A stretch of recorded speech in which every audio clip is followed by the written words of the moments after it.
katika meza ili kuongea pamoja wakati wa kupunga jua yale ambayo imempendeza Mungu, tushirikiane pamoja.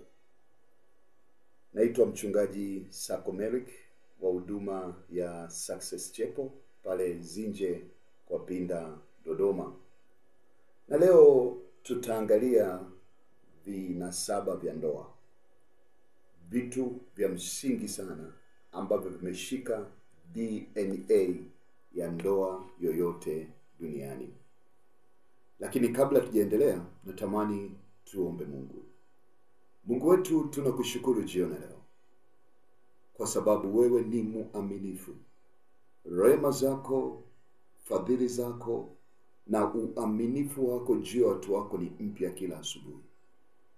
Kwa sababu ya hilo tunakushukuru kwa sababu tupa kibali tena cha kukutana. Na tunakabidhi kipindi hiki mikononi mwako. Roho Mtakatifu wa Bwana ukapate kubariki kipindi hiki. Yesu Kristo kwa rubani mkuu. Katika jina la Mungu Baba, Mwana na Roho Mtakatifu. Amen. Amen. Tunaongea kuhusu vinasaba vya ndoa. Mpendwa katika Bwana, kwa kuanzia tupate mstari ambao utakuwa unatuongoza leo na unatoka kitabu cha Waraka wa kwanza wa Petro. Naomba tafadhali utusomee mtangazaji. Waraka wa kwanza wa Petro sura ya 3, tutasoma kuanzia mstari wa kwanza. Waraka wa kwanza wa Petro sura ya 3 kuanzia mstari wa kwanza. Mpendwa katika Bwana, mmoja wa wanafunzi wa Kristo Bwana wetu ambaye hakuna maswali kwamba alikuwa ameoa, alikuwa ni mtume Petro. Na hata wakati Bwana Yesu yupo hai, siku moja mkwe wake, na kuna kamba kana mkwe, kwa maisha yake yalikuwa tofauti sana na wewe ambao unamchukia mkwe wako. Alikaa na mkwe wake nyumbani kwake, yani mzazi wa mke wake. Na siku hiyo alikuwa anaumwa homa kali, anataka kufa. Ametumia dawa zote za Kiyahudi, imeshindikana. Ikabidi wamuombe Bwana Yesu akamwombee mkwe wake. Na alipomwekea mkono, Biblia inasema mara akapokea uponyaji. Na ndio maana katika uponyaji, nikasoma kagumu lakini nitaongea siku nyingine, uhitaji kuhangaika, wewe tamka, alafu mengine Mungu anamaliza. Usiwe na wasiwasi. Mungu ni muaminifu, ataacha. Kwa alipotoa ushauri kuhusu ndoa, alikuwa amekaa kwenye ndoa. Tofauti kidogo na mtumishi wa Mungu Paulo. Kila siku tunachukua kitabu cha Efeso sura ya 5 na kuiangalia kuanzia mstari wa 25. Dawa tunamsikia ushauri wake, lakini kidogo yeye hatuna ushahidi na udhibitisho kwamba alikuwa kwenye ndoa. Labda kabla hajawa katika nafasi ya urabi, ambayo ilikuwa ni sharti mojawapo. Na inawezekana kabisa yeye ndoa yake ilifia wakati ameanza utumishi, lakini hamna mtu anayejua. Lakini Petro mpaka mwisho, na ndio maana katika maisha yake yote tukumuona akiondoka Yerusalemu sehemu kubwa. Alikuwa anaondoka kidogo anarudi. Kila alipoenda kutembelea Yerusalemu kwa habari za wanasema ni matembeleo ya kitume ya mtumishi wa Mungu Paulo, alimkuta mtumishi wa Mungu Petro pale Yerusalemu. Sasa mtu angalie anatuambia nini kuhusu ndoa, ambavyo ndivyo vinavyotengeneza vinasaba vya ndoa. Petro wa kwanza sura ya 3. Petro wa kwanza sura ya 3 mstari wa kwanza. Mstari wa kwanza. Neno la Mungu nasema, kadhalika ninyi wake watiini waume zenu. Kadhalika nyinyi wake watiini waume zenu. Kadhalika. Sikiliza vizuri. Yaani pamoja na mambo mengine. Kadhalika. Na ukisoma Biblia ya Kiingereza inaanza vizuri. Wives in the same way. In the same way. Kwa kuna kitu kinaitwa, kuna kitu kingine kinatakiwa kufanyika, alafu kadhalika in the same way kutokana na kitu kingine. Wives, submit yourself to your husband. Kadhalika ninyi wake watiini waume zenu. Kadhalika nyinyi wake watiini waume zenu. Kusudi ikiwa wako wasioliamini neno. Kusudi wakiwa wapo wasioliamini neno. Wavutwe kwa mwenendo wa wake zao. Wavutwe kwa mwenendo wa wake zao. Pasipo lile neno. Pasipo lile neno. Wakiutazama mwenendo wenu safi na waofu. Wakiutazama mwenendo wenu safi na waofu. Ukijipamba kwenu, kujipamba kwenu kusiwe kujipamba kwa nje, kusiwe kujipamba kwa nje, yaani kusuka nywele, yaani kusuka nywele na kujitia dhahabu, na kujitia dhahabu na kuvalia mavazi, na kuvalia mavazi, bali kuwe utu wa moyoni, bali kuwe utu wa moyoni usioonekana katika mapambo yasiyoharibika, yaani roho ya upole na utulivu, iliyo ya thamani kuu mbele za Mungu. Endelea. Maana hivyo ndivyo walivyojipamba wanawake watakatifu wa zamani, waliomtumaini Mungu na kuwatii waume zao. Kwa inawezekana kabisa ukamtumaini Mungu lakini umtii mume wako. Malizia. Mstari wa 6. Anasema kama vile Sara alivyomtii Ibrahim, akamwita Bwana, nanyi ni watoto wake. Mfanyapo mema, wala hamkutishwa kwa hofu yoyote. Kadhalika ninyi waume, kaeni na wake zenu kwa akili, na kumpa mke heshima, kama chombo kisicho na nguvu, na kama warithi pamoja na wa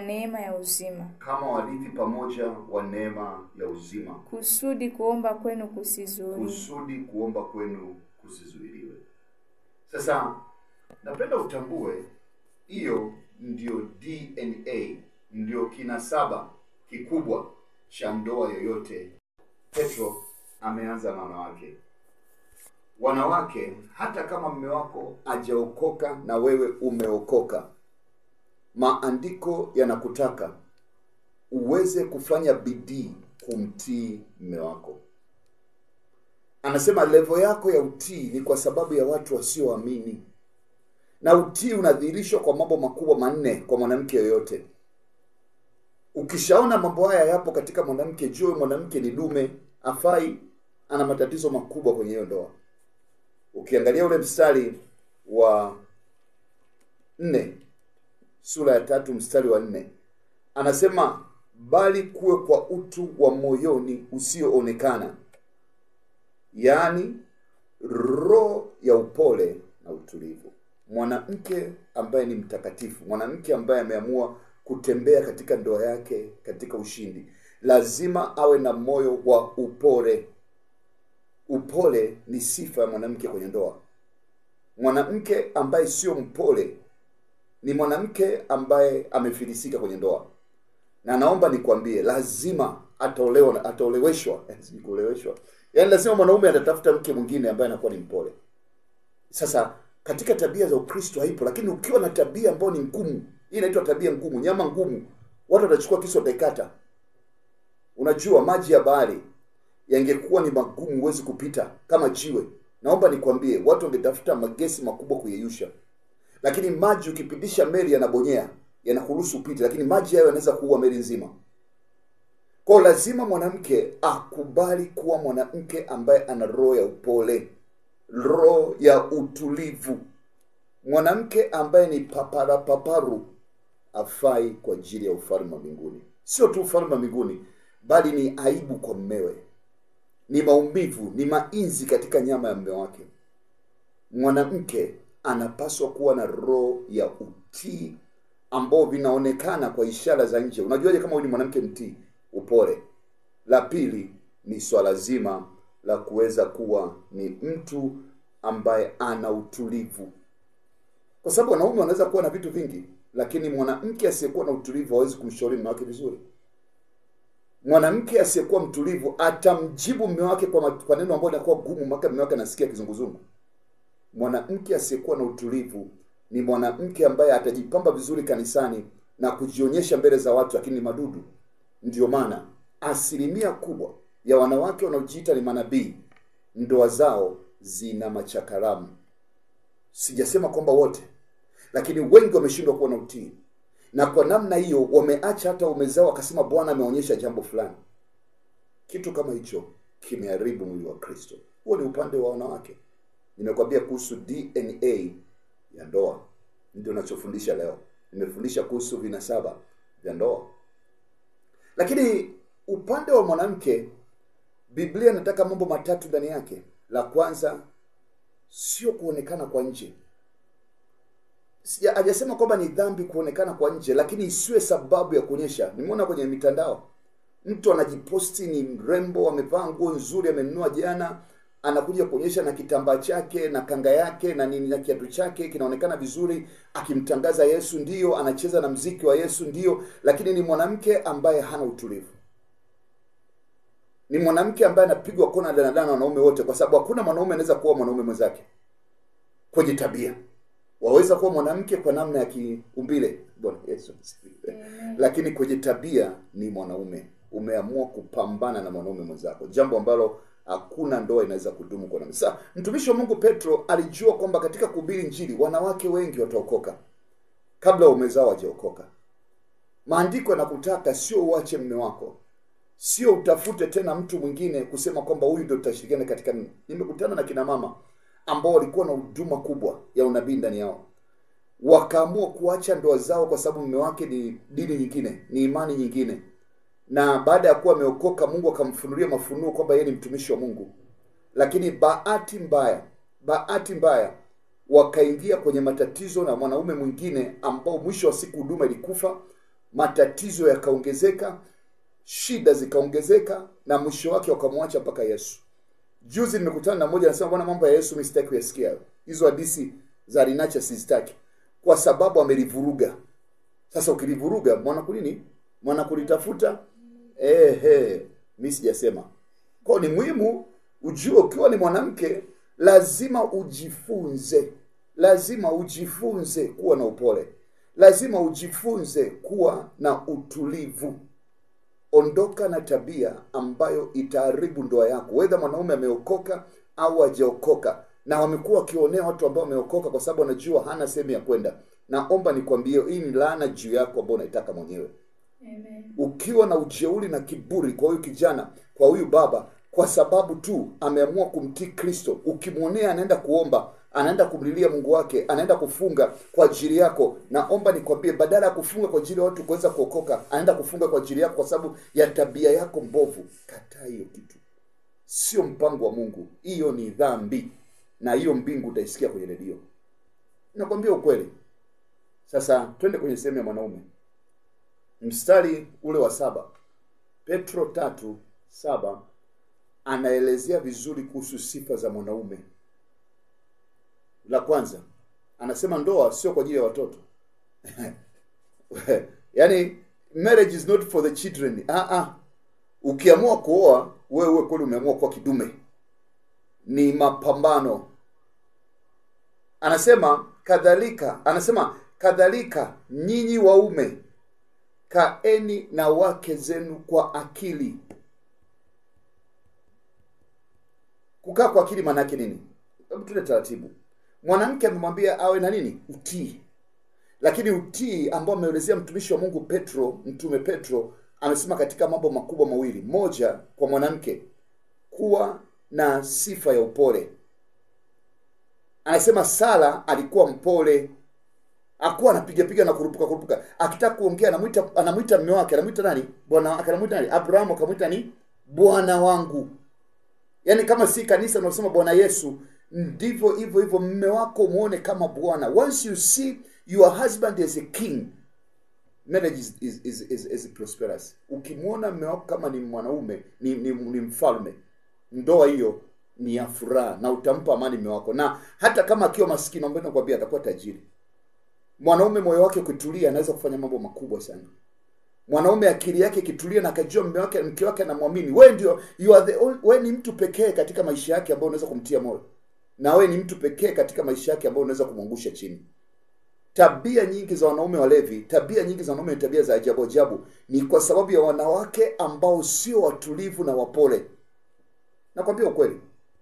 Waweza kukataa na tutayaongea, lakini naomba nikwambie kwa muda mfupi ambao Mungu amenipa maisha ya kuishi, hiyo kitu nimekiona. Sasa mwanaume, Biblia inakutaka ukae na mke wako kwa akili. Ule mstari wa 7. Sasa unafanya kumpa akili. anasema la kwanza, ili kuonyesha kwamba una akili kwenye ndoa, mpe mke wako heshima. Mwanamke ni mtu mdogo, kama ameamua kuita wewe ni bwana, basi na wewe muonyeshe kwamba yeye ni malkia. Muonyeshe kwamba na yeye ni wa thamani. Ni jambo ambalo lina aibu kubwa kwa mwanaume kupita hata miezi 3 au 6 hujampa hata zawadi moja mke wako. Hujaamua hata kumpa heshima mbele za watu. Hujaamua hata kumuonyesha kwamba kweli wewe umeamua kumuoa yeye kama mpenzi wako. Ni jambo ambalo ni aibu. Kwa mpe heshima. Anasema kadhalika nyinyi wanaume, kaeni na wake zenu kwa akili. Namna gani?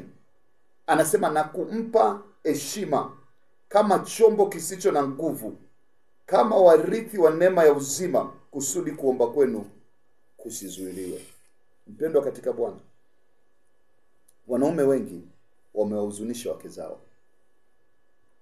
Chochote kinachofanyika kinyume cha utaratibu wa ndoa, maisha ya michepuko, maisha ya dhambi, yanahuzunisha ndoa. Naomba nikwambie, ndoa zina changamoto, na ndio maana nasema ishi nao kwa akili. Ndoa zina magumu. Huyu mwanamke uliyemwoa sio kwamba ni special weapon. No. Sio kwamba yeye ni tofauti sana. Mambo mengi yanazungumzika. Lakini kwa sababu watu wengi wamefunga mlango wa mazungumzo, wameamua kutafuta shortcut. Naomba nikwambie, shortcut yote unayoitafuta sio ya kudumu. Itakufa, lakini pia unaweza kuishia maumivu makubwa. Unaishia kuuawa. Juzi rafiki yangu mmoja akaamua kutafuta shortcut kwa sababu ya mke wake kutokuwa na tabia fulani nzuri, akisingizia kwamba mke wangu. Watu wanamuuliza ulimuaje mke wangu kati mtu ambaye unajua ana matatizo. Kwa hiyo lakini akafanya kuchukua maamuzi magumu, badala ya kumtegemea Kristo aweze kuiponya nyumba yake, kuisaidia nyumba yake, akaamua kutafuta mchepuko. Alichokikuta kule ni kwamba huyu mwanamke kumbe alikuwa hana adabu na alikuwa ni wahovyo. Kwa alikuja kuuawa katika nyumba ya mwanamke kwa sababu aliamua kutafuta shortcut. Ni aibu. Dhambi ni aibu kwa taifa lolote. Kwa tuseme kwamba ishindikane, lakini tafuta namna yoyote kutumia akili zako kuhakikisha ndoa inaweza kusimama. Biblia haijamtaka mwanamke awe na akili. Imemtaka mwanaume awe na akili. Akili ya ndoa haitoki kwa mwanamke, inatoka kwa mwanamume. Na ndio maana ukipata mwanamke ambaye mjeuri, maana kinyume cha upole ni ujeuri. Kinyume cha utulivu ni mwongeaji kupita kiasi. Baba kila mtu umbea, maarufu mashine umbea. Mtambo wa gesi wa umbea. Sasa huyo unatakiwa sio muache. Biblia inakutaka uishi naye kwa akili. Ongeza maarifa. Ngoja nikwambie, kuna wakati unaweza kuwa na utulivu tu fulani ambao ukaleta neema katika nyumba yako. Unapoamua kujibishana na mtu anaitwa mwanamke, unaleta matatizo makubwa kwenye ndoa. Mwanaume huwezi kujibishana na mke wako. Jifunze kuyatulia, kutafakari na kutafuta akili ya kutoka kwenye tatizo ambalo linakuwepo. Sasa, ili kuweza kutimiza hayo, mnahitaji mambo makubwa 4 katika ndoa yoyote kuweza kuishi vizuri. Sasa tuanze kwa vijana. Kabla ndoa haijapatikana, hatua ya kwanza ni maandalizi. Maandalizi ya moyo ni ya kwako. Ndio unamkabidhi Bwana. Leo nilikuwa naongea na kijana mmoja, atakuwa ananisikia hata sasa hivi. Bwana Yesu asifiwe. Akaniambia nataka kuoa. Sasa mchungaji, niombee nipate mke mwema. Okay, unataka mke wa aina gani? Mrefu, mfupi? Mimi sijui. What? Kwa hata moyo wako hujauandaa. Unataka mwanamke ambaye ana midomo membamba, midomo minene? Mimi sijui. Kwa hiyo unajua nini? Mungu atanipa mke mwema. Maandalizi ya moyo ni ya kwako. Wewe lazima useme kwamba nataka mke ambaye ana umri kuanzia huu. Wewe unatakiwa ujue useme nataka mke ambaye ni mwembamba au mnene. Ingawa uko mbele anaweza kubadilika. Wewe ni wa kusema nataka mke mweusi au mweupe. Ni wewe, maandalizi ya moyo. Wewe ndio wa kusema unataka mke msomi au asiyesoma. Ni wewe wa kusema unataka mke mwenye namna gani ambao unaitaka. Kwa lazima uwe na sifa angalau 5 za mke unayemtaka, lakini katika hizo tabia 2 za msingi sana uzimalize mapema. Lazima awe mpole, lazima awe ni mwanamke ambaye ana utulivu. Hizo sifa katika 5 zote hizo ni sifa za kuonekana kwa nje, na lazima awe na utii. Sasa hayo mengine ni ya kwako, hizo ni swaga zako, lakini hizo umeambiwa na Mungu kwamba unapoangalia mwanangu, angalia sifa hizo. Sasa mtu mmoja akaniuliza, je, nikiwa nimeshaoa lidude la ajabu hapo nafanyaje? Bwana Yesu asifiwe. Mtu ambaye sio mtii, mtu ambaye hana utulivu. No, ndio maana Biblia inasema ishini na wake zenu kwa akili. Kwa wewe una akili ya kuweza kumpa akili mke wako. Hakuna jambo gumu kwenye maisha ya mwanadamu zaidi ya kuongea na kuliombea. Naomba nikwambie, maombi yanabadilisha watu, ila uwe na utulivu na wewe mwanaume ili uweze kutatua tatizo hilo. Kwa hiyo tunaanzia hapo. Kwa cha kwanza kwenye ndoa yoyote, mtu yoyote akiwa ameamua kuoa, kwanza lazima mtu amejitoa. Lazima umeamua kujitoa. Kujitoa maana yake nini? Kwamba sasa majira yangu ya kuoa yamefika. Lakini kama umeshafika kwenye ndoa, naongea na wewe ambaye kwenye ndoa tayari, lazima ujue kwamba ndoa ni maamuzi binafsi ya kujitoa. Kujitoa maana yake ni niko tayari kwenda sasa. Sio kwa ajili ya watoto. Ndoa ni kwa ajili ya watu wenye akili. Ndoa sio kwa ajili ya watu wajinga. Ndoa sio kwa ajili ya watu ambao hawajielewi. Ndoa ni kwa ajili ya mtu aliyeamua na anatumia akili yake vizuri kwa ajili ya kuhakikisha anatengeneza ndoa nzuri. Kuanzia kuchagua mchumba mpaka kwenye maisha ya ndoa inahitaji akili. Ndio maana lazima utofautishe mapenzi na akili. Biblia haijakwambia uzame kwenye mapenzi ya mke wako, utakwenda na maji. Biblia imekutaka pamoja na mapenzi uhakikishe una akili. Ukikosa akili Bwana Yesu asifiwe. La pili, kwa nimekwambia kujitoa, la pili ni uamuzi. Uamuzi maana yake nini? Mpendwa katika Bwana, unapoamua kuoa au uko kwenye ndoa, lazima mkubali kwamba no matter what, hata kama mtaongea mwezi mzima, ndoa haitavunjika. Narudia tena. Baada ya kuwa umeshajitoa na kuamua kuoa au unaishi katika ndoa leo, napoongea na wewe, lazima nyinyi wawili wote muwe na akili ya kusema no matter what happen, lolote litakalotokea, jambo lolote litakalokuwa, chochote kitakavyokuwa, hii ndoa haitakuja kuvunjwa. We are ready to pay the price. Tuko tayari kulipa gharama yoyote kuhakikisha ndoa hii haivunjiki. Tuwaweza tukabishana, tuwaweza kulala vyumba tofauti, tuwaweza kutengana, lakini ndoa haitakuja kuvunjika. Tumeamua. Uamuzi mgumu katika ndoa. Jambo la tatu, lazima mkubali kuwa na bidii ya pamoja. Mtu mmoja akasema, akanifuata, mchungaji, mume wangu hajawahi kunitoa nje, kunitoa. Anasema nini? Kunitoa nje, unasema nini? Hajawahi kupata mtoko.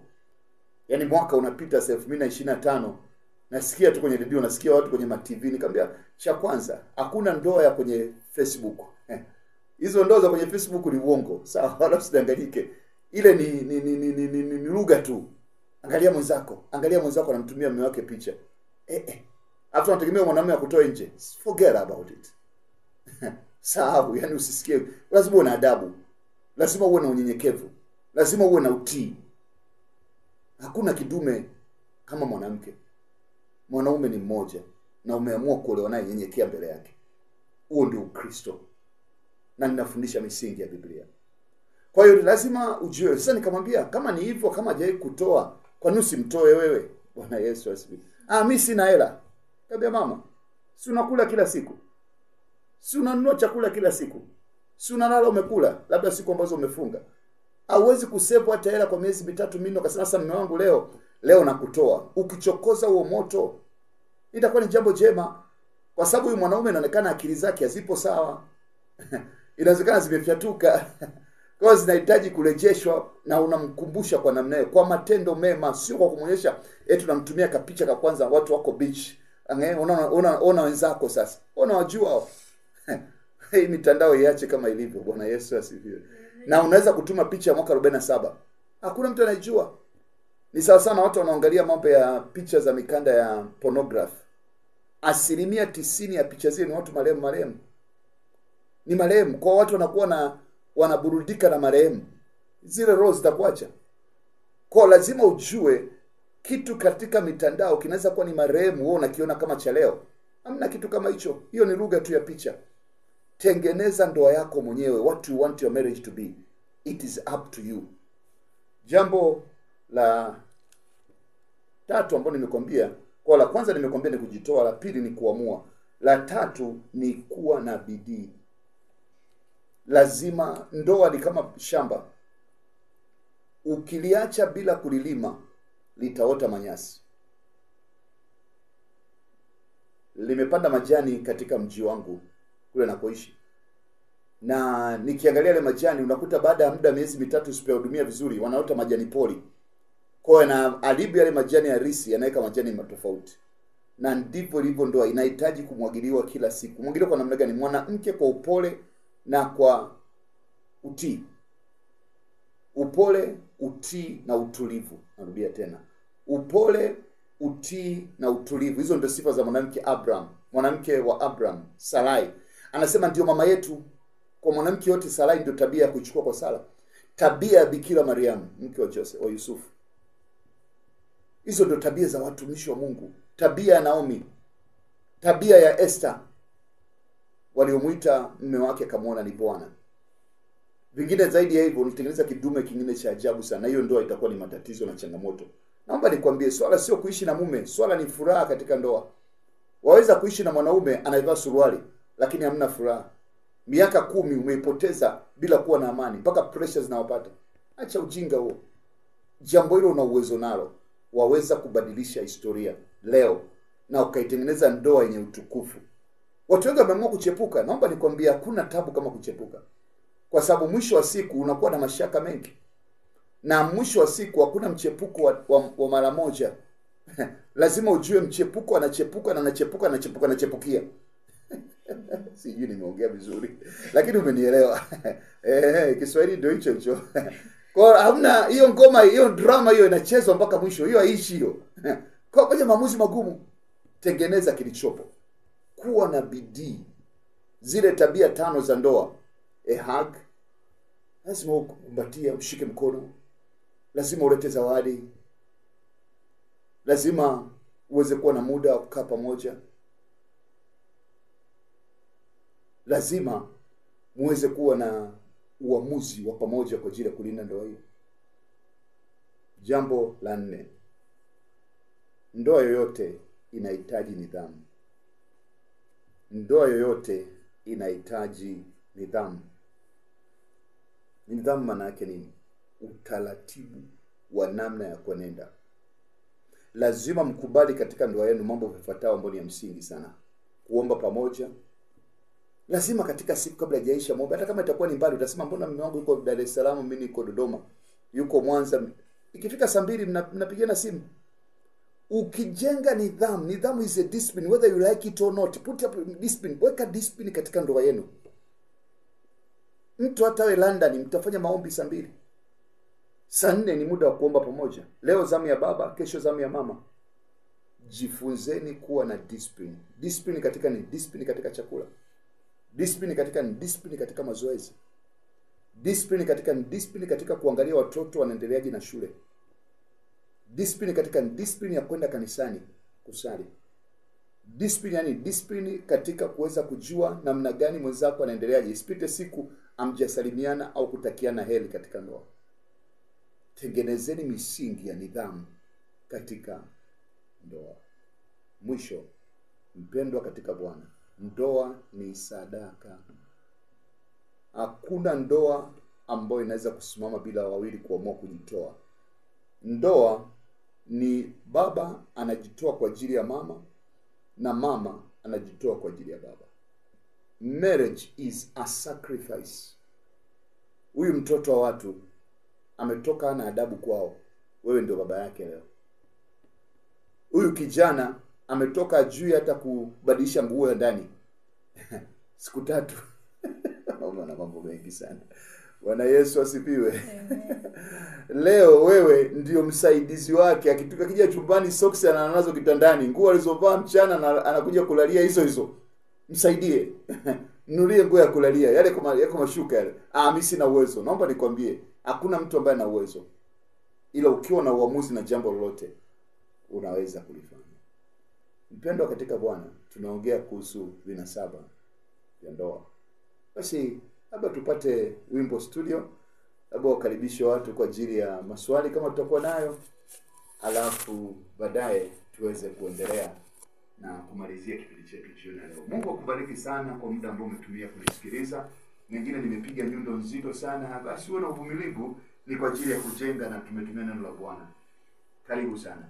Amina, shukrani sana. Basi mpendwa msikilizaji wa Radio Success, kwa wakati na saa majira kama haya, nichukue nafasi hii kukujuza nambari ya maswali ama kutumia ujumbe wako mfupi wa maandishi ni 0678666335, 0678666335.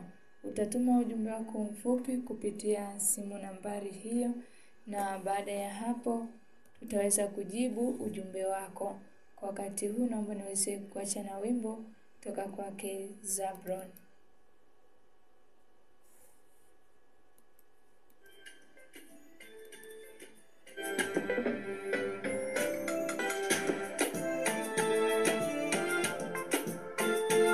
Msikilizaji wa Radio Success, hatimaye tumeweza kurejea. Ikiwa nambari yetu ya kutuma ujumbe ni 0678666335, 0678666335. Kwa wakati huu nichukue nafasi hii kukaribisha mtumishi uweze kuendelea. Bwana Yesu Kristo asifiwe. Amina. Basi nikaribishe maswali, na tutakuwa na muda mfupi kwa sababu muda wetu umetuishia, lakini kama una swali endelea kulituma. Mungu atoje namba 0678666335. Basi wiki ijayo rudi hata 0678666335. Na tutalitunza swali lako kwa ajili ya majibu kipindi kinachokuja cha Jumapili. Amen. Karibu. Asante. Swali letu la kwanza linatoka kwa msikilizaji wetu Gloria, anatambia kwamba kati ya mwanamke na mwanaume ni nani anayetakiwa kuwa wa kwanza kumtambulisha mchumba wake kwa wazazi wake? Hilo swali gumu.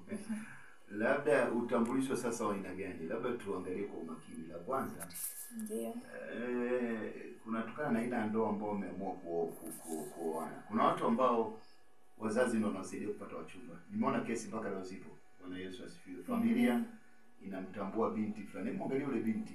Sasa ina maana familia imekusaidia kutambua yule binti. Lakini sasa nachukulia watu ambao wako chuoni, wako nje ya nyumbani, maisha amemkuta mchumba wake.